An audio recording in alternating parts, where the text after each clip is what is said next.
All right, what we're gonna work on today in this section is angle pairs. The first type of angle pair we have is called adjacent angle pairs. So adjacent angles with a shared leg and vertex.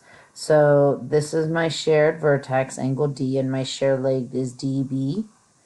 And really the best way to remember adjacent is that they're next to each other. If you're sitting next to somebody, you're adjacent to them. So adjacent angles are next to each other, but they have to have the same angle and they have to have a common side, this leg right there. The next angle pair we have is a linear pair. And linear has a word in it that sounds like line, and that's what linear pair has to deal with. A linear pair are adjacent angles that form a line.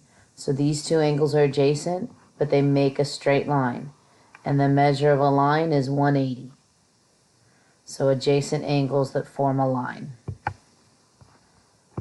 The next one we have is vertical angles. And vertical angles is probably one of the angles you'll see throughout all of geometry, and so it's important to understand it now. Vertical angles are non-adjacent angles formed by intersecting lines. So adjacent would be this red one and this blue one down here.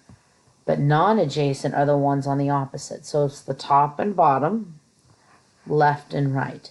And one thing that you'll learn about it, vertical angles is that they're equal. So the top angle equals the bottom angle, and the angle on the left equals the angle on the right. So those are vertical angles, top, bottom, left, right. The next type of angle we have is complementary. You could have worked with these before. A lot of times this is taught in middle school.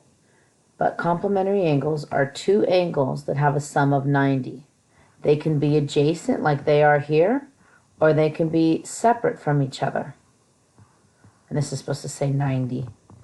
But 48 plus 42 is 90. So two angles that have a sum of 90. Complementary. The next one we have is supplementary.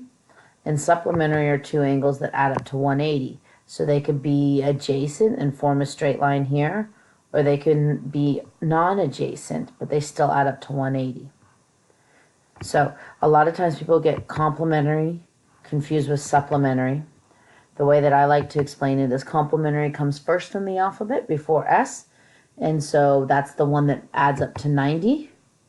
And supplementary angle comes second, so that's the one that adds up to 180.